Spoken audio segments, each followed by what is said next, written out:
Bom dia, meu nome é Marlon. Primeiramente, eu gostaria de agradecer por estar vendo esse vídeo. O que eu vou falar hoje é uma coisa bem interessante. Eu espero que vocês aguentem o vídeo porque vai demorar um pouquinho. Vou falar sobre a família, uma coisa que, nossa, a gente vê tanto problema hoje em dia no mundo. Antes de falar da família, eu vou falar sobre algumas coisas. Sim, a importância do crescimento demográfico, não? Taxa de natalidade, né? Eu gosto muito de uma informação, e eu acho que essa que eu vou usar como primeira informação é a informação do Adam Smith, o pai da administração, né? Ele comparou o crescimento econômico com o crescimento da população. Ele falou que se cresce a população, cresce a economia. E isso é um dado muito básico na economia, porque se temos e precisamos de maiores demandas, ou seja, maiores pessoas que querem comprar, precisamos de ter mais pessoas. Se tem menos pessoas querem comprar. E por mais que a gente tenha que produzir mais e mais e mais e mais, significa que tem que vender mais e mais e mais também. Então é um dado muito interessante que Adam Smith nos deu e mostra a importância do crescimento demográfico.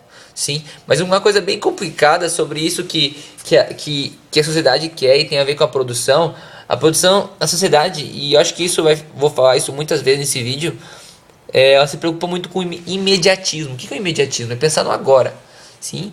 Ou seja, a sociedade ela quer saber sobre produção agora e tudo mais. A gente pode ver isso pelo próprio fato de que agora que começou esse problema de aquecimento global, que a sociedade está pensando em algo sustentável.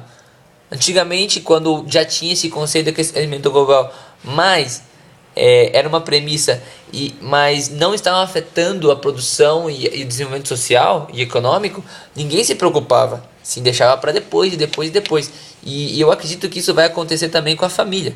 Mas o que acontece é que a família vai ser um pouco mais complicado, porque não estamos falando somente de produtos que não têm pensamento, estamos falando em mudar a cultura de uma pessoa.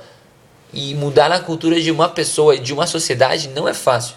Sim, vai ter, porque voltar para tradições antigas, sabendo que a sociedade ela tenta progressar, né? E ela não vai querer regredir para visões antigas. Isso vai ser uma coisa bem difícil de fazer se passamos pelo princípio de que só vamos mudar quando vemos que nada mais funciona e precisa da mudança, né? Então, já que estamos falando dessa mudança, existe um fator muito interessante, e eu acho que eu vou falar de 5 fatores interessantes para vocês hoje, sobre essa mudança da taxa de natalidade, né? Ou do crescimento demográfico. A primeira é a mulher no mercado de trabalho. Não que eu seja contra a mulher no mercado de trabalho. Na verdade, eu sou totalmente a favor que uma mulher busque aquilo que se sinta e que tenha todas as suas ideias de poder comprar o que quer e de se sentir bem. Mas a mulher no mercado de trabalho, e vocês vão entender cada vez mais de acordo com o que a gente está falando aqui, uma coisa muito forte, tanto no âmbito da criação da criança como na própria de ter uma criança. Por quê? Vamos falar de ter uma criança agora, né? Por quê? Porque uma mulher que, hoje em dia, uma mulher que quer trabalhar, que quer desenvolver tanto o seu intelecto como ter mais dinheiro, ela não vai trocar tudo aquilo que estudou e lutou por um risco de perder o seu emprego, de perder a sua chance de entrar na faculdade, que é ter um filho. Então hoje em dia a mulher não quer ter esse sacrifício. Hoje em dia existem mais mulheres nas universidades, em muitos países em geral, do que homens. Hoje em dia, pelo menos nos Estados Unidos, é um dado que existem mais mulheres capacitadas que homens. Ou seja, o mercado de trabalho está puxando as mulheres. E eles não querem que elas tenham filho, porque ter um filho significa limitar a capacidade que elas têm no mercado de trabalho. Sim, porque elas vão ter que se dedicar aos seus filhos. Então, isso faz com que a mulher ela não queira ter um filho, que a mulher não queira deixar tudo que estudou e lutou por uma criança, né? Então, isso está limitando muito. E é uma coisa que é essencial para a sociedade hoje em dia. Hoje em dia a sociedade buscou isso através da igualdade, que é uma coisa bonita, de dar essa vantagem à mulher, e ela pegou tão bem, que superou o homem. Então, a mulher superando o homem nessa capacidade de trabalhar, ela ela também está não somente, digamos assim, tornando essencial ela estar lá, mas também está tornando desnecessário a família. Porque ela não precisa da família, porque ela se transformou em independente. A visão de homem hoje em dia tá, tá muito desvalorizada. O homem muitas vezes é um empecilho, porque ele não é tão responsável como a mulher, e a mulher pode fazer tudo o que o homem faz e até melhor. Então hoje em dia, ter uma pessoa ao seu lado menos capacitada, ou sacrificar a sua melhor capacitação para que outra pessoa menos capacitada entre no seu lugar, são coisas que a mulher não quer, entendeu? Então isso está destruindo totalmente a visão da família, né? Então tudo isso vem junto com o segundo ponto, que é a maior prosperidade. Acho que essa palavra é mais adequada, maior prosperidade. O que é essa prosperidade? Porque como o mercado está exigindo mais conhecimento e mais estudo, ele está pagando melhor. E como o mercado pagando melhor, ele está pagando melhor também para que haja um desenvolvimento econômico e que também haja maior compra e que isso seja um ciclo eterno. Ele não quer que a pessoa poupe, porque quando uma família ela tem uma criança, ela não vai querer gastar, porque ela quer poupar pelo futuro da criança. Esse imediatismo, né, de querer que gaste agora, essa necessidade de um ciclo cada vez mais rápido, sim, faz com que a sociedade ela não queira que a mulher e o casal tenham um filho, queira que você gaste seu dinheiro, se divirta e coloca valores através da mídia de que é bom se divertir e é bom se divertir, mas que é essencial e que é um empecilho às vezes e ter um filho, porque você não vai poder se divertir, você pode deixar para depois, aproveita agora e faz o agora, e se divirta agora, o imediatismo, e faz tudo agora e no futuro você se preocupa com isso. E não fala que no futuro a taxa de probabilidade de uma criança nascer com deficiência ela chega a ser muito grande, porque por exemplo um casal que tem 20 e poucos filhos, 20 e poucos anos, é de 3 milhões para um, e de um casal que tem 40 já chega a ser 300, 400 mil para um. Então isso aí começa a ser uma coisa que as pessoas não falam, que se esconde. E também que a mulher entra na menopausa, no homem na andropausa, e que a mulher não pode engravidar, e que ela vai se sentir sozinha, a família, quando não tem uma criança ou um filho para que seja o futuro dela. Então isso as pessoas já não falam agora, se divirta, aproveita e faz tudo. Então a prosperidade, essa visão de divertir-se, de comprar, de consumir, ela está destruindo também essa visão do futuro que a família traz na nossa vida. Sim? Então o terceiro, tão importante quanto, e eu acho que na verdade é de maior relevância, é a revolução sexual. A revolução sexual está fazendo com que, por exemplo, há 100 anos atrás, 80% dos casais eles tinham filhos. Hoje em dia, reduziu para 2/3. Outro dado importante, de 1989 a 2002, 13% da taxa de natalidade foi diminuído. E para terminar, outro dado interessante que eu gosto muito e eu acho que é o que mais relevante, a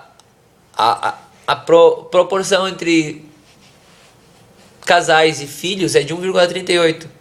Ou seja, a cada 2 casais, 1,38, cada um casal, né, que é 2 pessoas, 1,38 filhos estão nesse convívio. Sendo que para que haja um crescimento demográfico tem que ser 2,1, né? Então, estamos regredindo a população, sim? E a revolução sexual é muito importante nisso. Por quê? Porque antigamente a gente aprendia que tinha que crescer, nascer, crescer, procriar e morrer, não é? Hoje em dia, esse procriar é um empecilho, porque procriar tanto limita o trabalho, como limita a diversão, como limita a muitas outras coisas. Então, hoje em dia é ensinado a que usem métodos anticoncepcionais e tudo mais. Então, pelo menos, através desses métodos anticoncepcional, 70% da gravidez não planejada, ela diminuiu. Ou seja, 70% dos filhos que nasciam por não planejar, eles já não nascem mais. Então, tudo isso está limitando, não é verdade? Então, a revolução sexual, a ideia de não querer ter um compromisso sério, a ideia de não querer ter um filho, porque criar um filho sozinho é complicado, E junto esse agora com o divórcio, que é o quarto, esse divórcio de hoje em dia as pessoas não aguentarem a primeira briga porque pensam no agora, o sentimento que eu tenho agora, o sentimento de raiva, o sentimento de rancor, sim, faz com que as pessoas não busquem um futuro e não pensem no futuro. E isso é um dado psicológico que diz que como 80% das pessoas que tiveram uma briga e depois conseguiram vencer essa briga, quando se pergunta a elas qual é o grau de satisfação que elas têm na relação, elas de um número de 0 a 7, elas colocam sempre 6 ou 7. Então significa que essas dificuldades que tem que vencer pouco a pouco e essa capacidade de aceitar os problemas e de poder vencê-los, hoje em dia a sociedade não quer isso. Hoje em dia a sociedade só quer diversão. Hoje em dia a sociedade, o primeiro problema que dá, ela se separa. E antigamente isso era ruim, hoje em dia isso é normal. Mas e para os filhos? Sim, isso causa um dano horrível. A mulher criando sozinha, porque o homem é responsável. Já falamos isso, que o homem não é tão responsável como a mulher. Lógico, e vamos generalizar nesse ponto, né? Porque sempre tem um homem responsável e a mulher irresponsável também. Mas a mulher criando o filho sozinho e o filho vendo e a sociedade vendo que o casamento ele está cada vez mais e mais fraco, não vai querer casar. Pelo próprio risco que o divórcio traz. É preferível ficar na sua, é preferível estar agora sem querer conhecer uma coisa nova do que se arriscar por uma coisa que é bem provável que não dê certo. Então, esse próprio pessimismo também está causando muito dano, sim, e está destruindo toda a oportunidade de que no futuro haja famílias felizes, que no futuro uma pessoa que seja velha possa ter alguém ao seu lado que possa apoiar, que possa ter um filho que possa cuidar, porque hoje em dia as pessoas trocam o filho por um cachorro. Então um cachorro não vai, por mais que ele seja um ser tão bom e tão amável ou todas as vantagens que tem um cachorro, mas ele não vai te dar a mesma felicidade que dá um filho. Então estão trocando muitos valores que são importantes tanto para a existência do homem, por esse próprio egoísmo que eles têm de não querer passar por dificuldades e não querer desenvolver-se como pessoas, sim. Então juntando esse não de querer desenvolver-se como pessoas, esse medo de ter muito filho foi causado desde a época de 1970. Então o quinto ponto que eu vou falar hoje é uma informação falsa sobre a superpopulação. Em 1970 foi dado ideias por várias pessoas que estudavam sobre as taxas de natalidade e de crescimento demográfico. Eles falaram que se não cuidasse, em pouco tempo ia ter uma grande taxa de pessoas e não ia poder controlar, e não ia ter comida, ia ter guerra, ia ter morte. E que isso é falso, porque os verdadeiros estudiosos, eles sempre, se você pesquisa, vão sempre dizer que essa diminuição na taxa de natalidade sempre foi prevista por eles. Mas esse medo causado pela sociedade, pelo governo, causou essa falta de desejo de ter um filho. Hoje chegou um ponto de você dizer, eu vou ter 4 ou 5 filhos, você é uma pessoa boba, sim, uma coisa que é tão boa, sim, e isso também junta com a maior prosperidade, não é? Porque o segundo ponto que eu falei, que é que se uma pessoa mais rica, né, maior intelecto, ela não quer ter um filho, as de menos querem ter. Então a gente vê tanta gente sem capacidade, digamos assim, profissional, sem formação profissional, né, melhor dizendo. Então elas têm muito filho, mas não estão capacitados, e a sociedade não precisa de pessoas capacitadas, e os que são capacitados não querem ter filhos para que também sejam capacitados. Então é um paradoxo muito forte. Se tudo causado por quê? Porque as pessoas que liam ficaram desesperadas com esse negócio de crescimento demográfico que não se pode controlar, e hoje em dia não querem ter filhos por esse próprio medo. E é muito interessante que o próprio governo, e esse é um dado de curiosidade que eu acho que vai ajudar a que vocês possam entender um pouco da antropologia, sim, do porquê que aconteceram várias coisas depois da época de 70, que até a época de 70 muitas ações sociais elas eram consideradas como coisas normais, como por exemplo estou querendo dizer no sentido de homossexualismo era considerado uma coisa que não era legal, e a solteirice, ou como dizem, ficar pra titia, né? muitas outras coisas mais. Só que o que aconteceu? Essas ideias de crescimento demográfico fizeram com que o próprio governo e a própria mídia insistisse a que a solteirice, por exemplo, fosse uma coisa normal e boa, diversão e tudo mais. Criaram ações em defesa do preconceito, da discriminação. Sim, mas não foi porque eles são bons, que eles são bonzinhos e querem o bem, mas foi porque eles ficaram com medo desse crescimento dominar e ficar uma coisa que não se pudesse mais controlar e que tivesse uma perda do controle do governo. Então foi uma defesa do governo para poder controlar esse medo causado na época de 1970. Isso tudo é título de curiosidade para vocês, né? Então é bem interessante isso. Aprendemos essas 5 coisas que impedem em si a que a formação da família ela ocorra da melhor maneira, não é? Porque hoje em dia a sociedade ela defende esse negócio de egocentrismo, mas esse egocentrismo que causa um dano, sim, a pensar na felicidade do agora, do eu, sem se preocupar com o eu futuro, né? Então, já que aprendemos os empecilhos que a sociedade põe sobre a criação e o nascimento da criança, vamos aprender um pouco agora a família, certo? Voltando para mulheres no mercado de trabalho e maior prosperidade, a gente vê que existem pessoas que casam e têm filhos. Sim, hoje em dia existem bastante pessoas que fazem isso, não como antigamente, mas ainda existem pessoas que buscam uma família, sim, pessoas mais conservadoras, né, tradicionais. Então, o que acontece hoje em dia? A sociedade ela coloca tanto essa ideia de estudar, trabalhar, isso é melhor, porque senão, se não parar de estudar, uma pessoa vai ser mais inteligente que você, vai te passar, e tem que cada vez mais estudar. E se você ficar 8 horas trabalhando, mais 1 hora para ir, 1 hora para chegar, mais 1 hora de almoço, mais 3 horas para estudar, mais 1 hora para ir, 1 hora para chegar, mais dá 5 horas, dá 10 horas, mais 5 horas, dá 15 horas, sendo que 15 horas das 24 horas, 8 horas você dorme, sobra 1 horinha para você chegar em casa, para você comer alguma coisa, assistir uma novela, assistir um partido de futebol e a coisa que menos você quer é cuidar do seu filho e o menos tempo que você tem para o seu filho. Por mais que você faça pelo seu filho tudo isso, porque as pessoas elas se sacrificam tanto pensando no que querem dar o melhor para o filho, a visão que o pai tem e a visão que o filho tem de mundo é bem diferente. Por quê?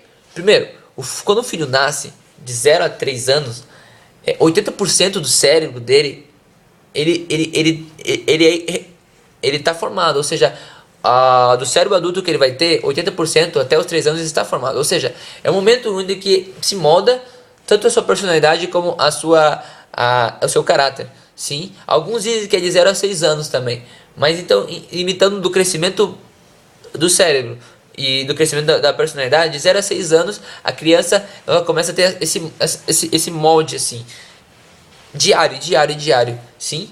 Então, o que acontece? Por exemplo, certo? A criança, ela tá na barriga da mãe, ela é a única ali, né? E ela tem um conceito de certo e errado ali, por mais que acabou de nascer, ela tem uma certa luz ali do que é certo e do que é errado, sim, na barriga da mãe. Ela veio de uma sociedade.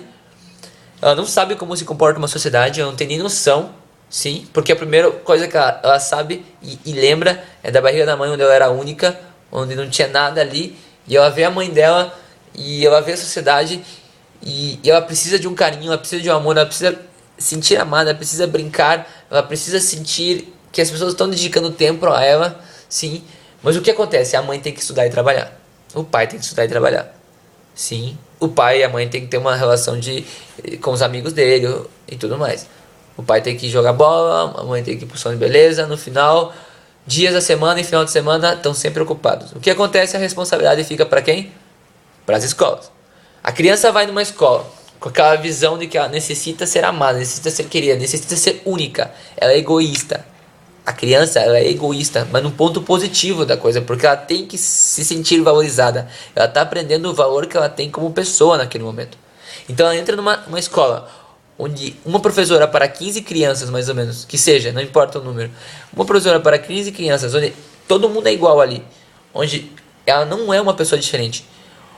Ela perde esse valor pessoal que ela tem. Ela perde esse valor individual que ela tem. Ela perde essa noção de ser individual que ela é. e ela começa a entrar numa noção de ser social. Então, por isso que quando uma criança ela começa a crescer e os pais eles querem visitar os avós, os tios, a sogra, a criança não gosta, porque ela prefere o quê? Ela prefere estar com os amigos. Por quê? Porque aquela noção de ser social. Eu quero a sociedade é o que é importante para mim. Por quê? Porque a criança aprende que o mais importante para ela e o que mais ela tem convívio é com a sociedade, não é com a família. Ela não aprende a que ela necessita de uma família, necessita de um apoio. Ela não aprende a importância da família na vida dela. Por quê? Porque ela está no ambiente social, onde todo mundo é todo mundo ali. E se eu entro num ambiente onde existe um pouco mais de união, que me separa da sociedade, eu não quero estar ali. Então, por isso também que as crianças hoje em dia são tão violentas. Por quê? Porque o pai, para elas, não é um exemplo de ser que pensa nelas. Sim? E a gente consegue ver isso quando a gente pergunta para um adolescente o que é moral. Quando a gente pergunta para um adolescente o que é moral, o que eles vão dizer? Eles vão falar, moral é uma coisa que cada um tem em si e cada um interpreta do que é certo e errado. Então a moral é individual e cada um tem a sua. É muito interessante isso, porque não é o que Kant diz. Kant, no grande nome do direito, ele fala que a moral é pensar no outro. Mas as pessoas hoje em dia colocam a moral como pensar em si. E por quê? Porque quando são crianças e sentiam essas necessidades de que alguém pense neles, eles não têm essa necessidade. Eles aprendem de que é eles por eles e eles têm que demonstrar o que a sociedade quer que eles demonstrem. E não que tenha alguém pensando neles e que se dedique a eles. Por mais que seja o que aconteça nas famílias, não é a visão que eles têm. Sim? Sempre temos que pôr a visão da necessidade daquela pessoa que a gente quer alcançar. E não o que a gente pensa sobre aquela pessoa. Então a criança, ela não pensa que o pai está se dedicando a estudar e trabalhar por ela. Ela pensa que o pai está se dedicando a estudar e trabalhar por um egoísmo. E que em parte não deixa de ser verdade. Sim? Então, ela nunca vai querer pensar no outro, ela vai pensar em si mesmo. E esses valores de ser caridoso, de ser amável, eles acabam. Então, a criança já está com essa ideia de que ela por ela, de que ela tem que defender o lado dela para ser aceita na sociedade. E ela começa a ver os modismos de música, modismo de comportamento, modismo de postura, modismo de relações, e ela começa a imitar esses modismos. Por quê? Porque ela quer ser aceita na sociedade. Por quê? A família dela não é diferenciada da sociedade, é um conjunto só. A criança começa a ver a família não como um ser apartado, mas como um ser junto com a sociedade. Então, para ela tem que ser incluída na sociedade, porque senão ela se sente como se estivesse fora da família, entende? Então, não é o mesmo que quando você cuida de uma criança, ela se sente já inserida na família. E os valores que elas têm, os princípios que elas têm, estarão sempre ligados com a família, sim? Então, o que acontece? A criança perde esse valor de ser familiar e começa o valor de ser social.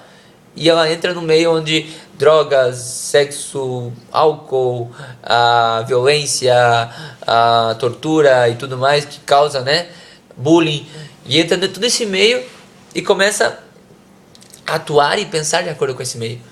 Desde criança, desde começando a ter essa noção do que é comportamento social, até sua juventude. E isso vai refletir para toda a sua vida. Ela não tem essa visão. Não que seja culpa em si dos pais, mas é uma má informação do que é o que a criança precisa, do qual é a necessidade que a criança tem, entende? Então, hoje em dia, a sociedade está como está, onde não existe mais família, onde crianças são mortas, onde existem abortos, onde a droga, sexo, álcool, tudo está acontecendo. Por quê? Porque desde criança ela não se sentiu amada. O amor é a chave de tudo nesse momento. A criança, ela tem que ter o seu valor importante, ela tem que sentir que é importante, ela tem que se sentir egoísta naquele momento que ela tem que se sentir egoísta.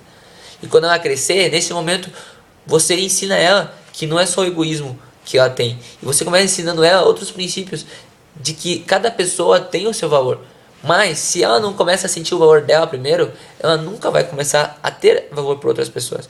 Então, entenda, e esse vídeo largo, longo e cansativo foi feito para esse motivo, que vocês possam entender, e cada um de nós possamos entender, de que estamos destruindo a família, estamos destruindo a sociedade. A sociedade está um caos hoje em dia. O simples fator do centro da sociedade estar destruído, que é a família. A família é o centro de tudo, sempre foi e sempre será. Sim, por mais que seja mais divertido não ter uma família e não ter a responsabilidade, isso é uma coisa agora. Depois, no futuro, a pessoa não vai poder voltar atrás, mas vai estar pensando: eu devia ter feito isso, devia ter feito aquilo, eu devia ter feito isso. Não devia ter deixado me levar por isso, eu devia ter aceito isso. Então, essa é a intenção desse vídeo. Espero que vocês tenham gostado e que não tenham dormido. É muita informação, existe muita informação mais, mas essa é a básica, né? A informação básica que eu queria deixar com vocês. E qualquer coisa, estarei tirando dúvidas e pode perguntar pra mim, tá bom? Muito obrigado e até o próximo vídeo, que eu prometo que vai ser mais curto.